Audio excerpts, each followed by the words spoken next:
Bonjour à toutes, bonjour à tous, j'espère que vous allez bien. Je vous souhaite la bienvenue dans le Français c'est facile avec Adrien. Aujourd'hui on est le mardi 26 août 2025 et je vais continuer à vous parler un peu d'école. Hier je vous ai parlé d'école maternelle. L'école maternelle, c'est quand on a entre 3 et 5 ans. Ensuite, vous avez l'école primaire. Et aujourd'hui, donc, je vais vous parler de l'école primaire et surtout de mes souvenirs de cette école. Alors, je vous ai dit hier que quand j'étais enfant, j'habitais une petite ville d'environ 10 000 habitants à peu près 30 minutes de Paris. Dans cette petite ville, il y avait 2 écoles différentes, ou 3 peut-être, non, deux écoles, et j'allais donc à l'une d'entre elles qui était située pas très loin de ma maison. Je me souviens encore que au moment où je suis rentré en CP, donc en cours préparatoire à 6 ans, eh bien, j'ai demandé à ma mère d'aller à l'école tout seul. J'avais un vélo et je lui ai dit: «Maman, est-ce que je peux aller à l'école tout seul? J'aimerais y aller sans toi». Pourquoi? Parce qu'en fait, notre maison était connectée à de grandes parties communes piétonnes, donc sans voiture, et pour accéder à l'école, il n'y avait qu'une route à traverser. Donc ma mère me dit: «Adrien, t'es un peu jeune pour ça, mais d'accord. La seule condition, c'est que comme tu pars en vélo, eh bien que tu regardes bien à droite et à gauche avant de traverser». Moi je dis: «Bien sûr maman, pas de problème, je vais faire attention». Me voilà parti pour l'école, donc je roule en vélo, tranquillement, pendant 5-6 minutes, et j'arrive à la fameuse route. Évidemment, je ne regarde pas à droite, pas à gauche, et je traverse en vélo sans regarder. Le soir, en rentrant, je me suis fait engueuler par ma mère. Comment elle savait que je n'avais pas regardé? Parce qu'elle m'avait suivi en fait. Elle m'avait suivi en marchant, sans se faire regarder, sans se faire voir, et elle avait vu que je n'avais pas regardé à droite et à gauche. Donc, comme on dit, elle m'a passé un savon. Ça, c'est une autre expression française, passer un savon à quelqu'un. Ça veut dire l'engueuler, l'enguirlander, lui faire la leçon. Je peux vous dire qu'après, j'ai bien regardé à droite et à gauche avant de traverser la rue. Et donc, j'allais dans cette école. J'y suis allé de CP, donc de l'âge de 6 ans, au CM2. Donc en CM2, on a 10 ans. Quand j'étais en CP, je me souviens d'avoir eu une professeure, une maîtresse, assez sévère. Elle s'appelait Madame Oustry. Je pense qu'elle est morte aujourd'hui. Peut-être pas. Si vous m'entendez, madame, ouh, c'est moi. Ah là là, n'importe quoi. Donc cette dame, cette maîtresse, cette professeure était très stricte et elle me faisait un peu peur. Mais bon, j'ai quand même de bons souvenirs de cette classe, de bons souvenirs de cette année de CP où je me suis fait évidemment des copains et des copines. À l'époque, on était entre 25 et 30 élèves dans une classe. Et donc on avait différentes manières, différentes façons d'apprendre à écrire et à lire. Je crois qu'à l'époque, j'avais un livre avec une espèce de souris dessus, ou un rat, où il y avait des dessins pour apprendre les lettres, apprendre l'alphabet. D'ailleurs, vous qui apprenez le français, c'est bien au début de passer par des livres pour enfants. Vous achetez des livres pour apprendre le français destiné aux enfants, et vous, vous êtes des adultes. Mais comme vous apprenez une nouvelle langue, c'est bien de passer par quelque chose de facile. C'est bien de commencer avec des livres pour enfants. Moi, c'est ce que j'ai fait pour apprendre le japonais, et ça a très bien marché. En japonais, il y a 2 alphabets différents, et après, plus de 10 000 kanji, plus de 10 000 signes différents. Donc imaginez comment c'est compliqué à apprendre. Eh bien, pour apprendre les 2 alphabets japonais, je me suis servi de livres pour enfants. Enfin bref, revenons à mes souvenirs d'école primaire.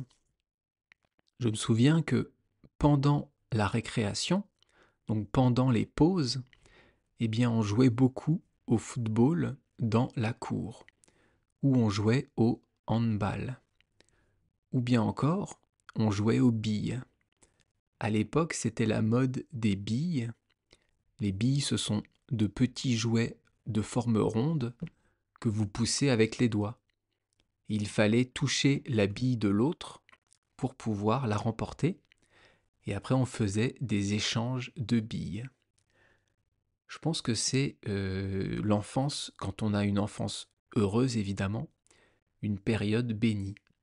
On est logé, on est nourri, on est aimé, et on ne fait quasiment que s'amuser et apprendre. On s'en rend pas compte quand on est enfant, mais vraiment c'est une belle période de la vie. Et donc dans cette école primaire, tous les ans, comme tous les enfants, eh bien on avance d'une classe. Me voilà donc en CE1. Le CE1, c'est la 2e classe, la 2e année d'école primaire. Ça veut dire cours élémentaire 1. Donc c'est après le CP, après le cours préparatoire. Mais je vous parlerai de tout ça demain pour ne pas faire un podcast trop long. Maintenant, deuxième partie, on va recommencer, ou plutôt on va continuer les prépositions de lieu.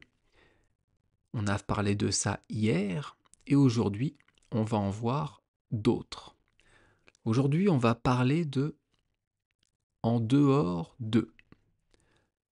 Alors, là, c'est un peu particulier, parce qu'il faut faire la différence entre en dehors de, hors de et dehors.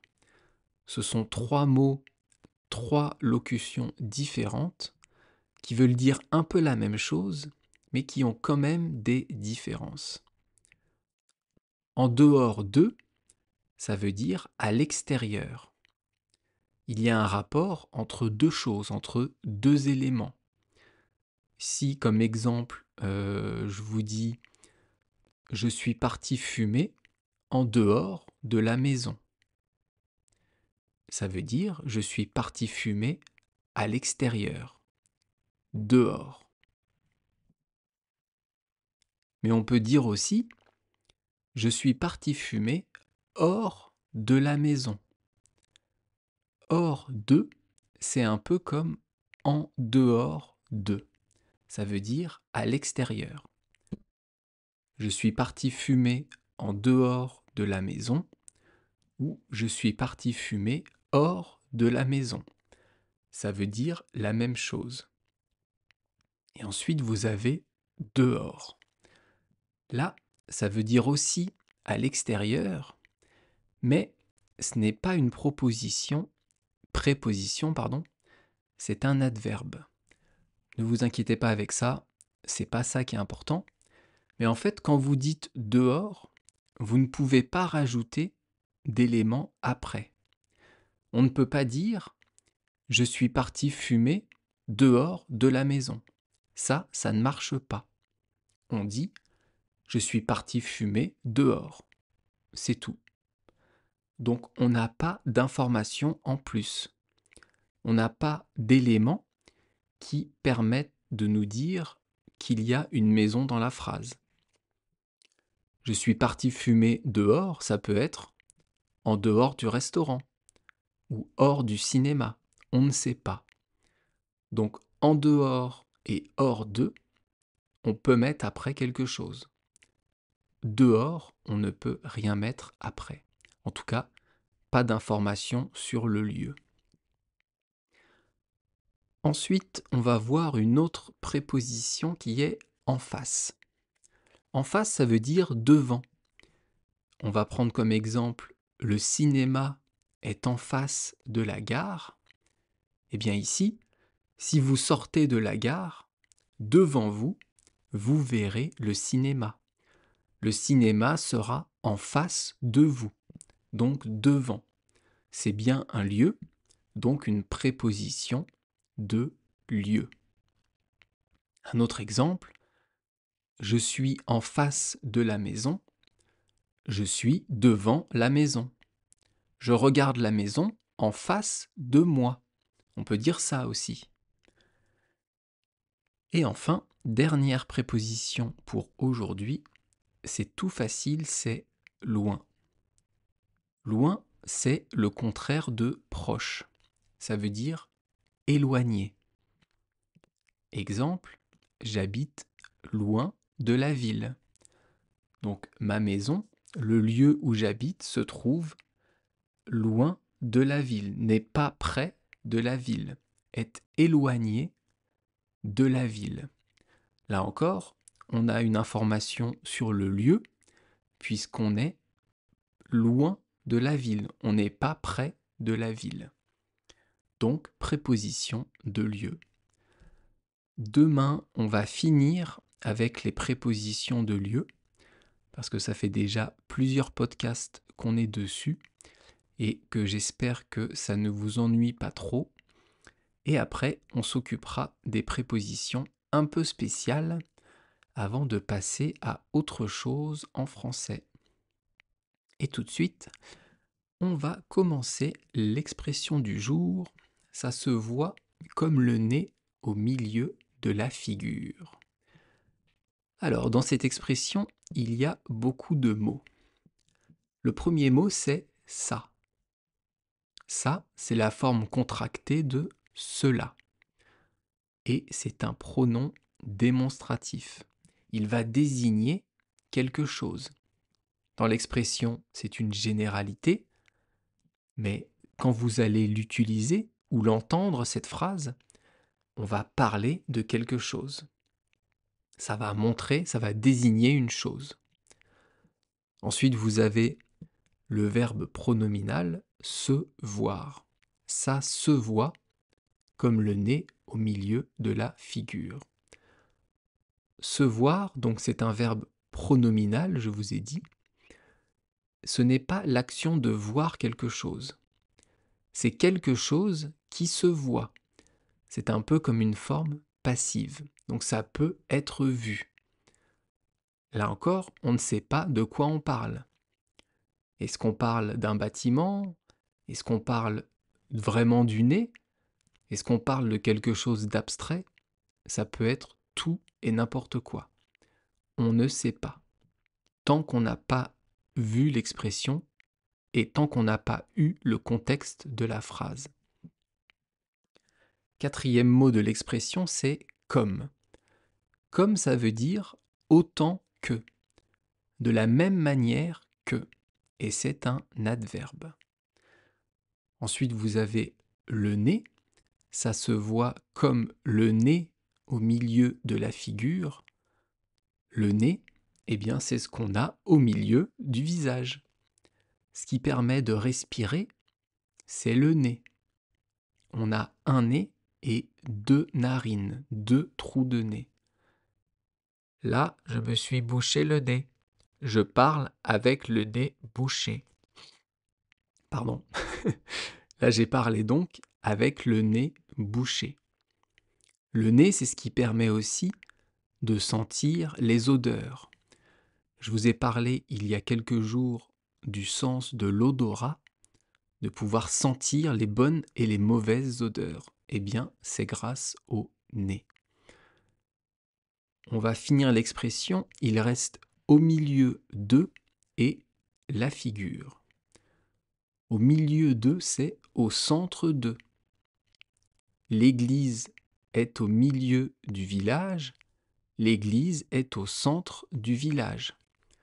On a déjà vu cette expression il y a quelques mois, c'est la même chose, au centre, au milieu. Et enfin la figure, l'expression du jour c'est « ça se voit comme le nez au milieu de la figure ». Eh bien la figure c'est donc le visage. C'est là où il y a la bouche, les yeux, le nez, les oreilles, le menton, le front, etc., etc. Alors maintenant que je vous ai décrit les mots, maintenant que je vous ai expliqué tous les mots de l'expression, il faut comprendre quel est le sens de cette expression. Qu'est-ce qu'elle veut dire? Cette expression, en fait, elle veut dire, elle exprime quelque chose d'évident. Quelque chose où on ne peut pas passer à côté. Quelque chose qui se voit clairement, qui se voit vraiment. On ne peut pas rater cette chose. Imaginez que vous voyagez, vous arrivez, on va dire, à Paris, et vous cherchez la gare du Nord. Vous êtes dans le 10e arrondissement, vous demandez à quelqu'un, on va faire le dialogue. Excusez-moi, est-ce que vous pouvez me dire où se trouve la gare du Nord? Mais bien sûr, c'est tout droit, puis à droite, elle est au bout de la rue. C'est un grand bâtiment, vous ne pouvez pas la rater, ça se voit comme le nez au milieu de la figure. Je vais vous refaire ce petit dialogue. Excusez-moi, est-ce que vous pouvez me dire où se trouve la gare du Nord? Mais bien sûr, c'est tout droit, puis à droite. Elle est au bout de la rue. C'est un grand bâtiment. Vous ne pouvez pas la rater. Ça se voit comme le nez au milieu de la figure. Dans ce petit dialogue, en fait, le Parisien qui va vous répondre, eh bien, vous explique que la gare du Nord est un grand bâtiment qui est très visible, que vous ne pouvez pas manquer. La gare du Nord se voit comme le nez au milieu de la figure. En anglais, ça se dit « to stand out like a sore thumb ». Quel bel accent anglais. C'est pas la traduction littérale du français. Je pense que ça veut dire rester, être comme un pouce endormi, ou sortir comme un pouce endormi. Je sais pas. Je sais pas pourquoi ils disent ça, les Anglais. Enfin bref, j'espère que vous avez compris quand même l'expression du jour. Demain, on verra une nouvelle expression qui est coussi coussa, très rapide, juste 2 mots. Et donc, il ne me reste plus qu'à vous souhaiter une bonne journée, une bonne matinée, une bonne nuit. Et donc, on se retrouve demain pour un nouveau podcast en français. Merci beaucoup de m'avoir écouté et à demain. Bye bye, hasta luego, matane.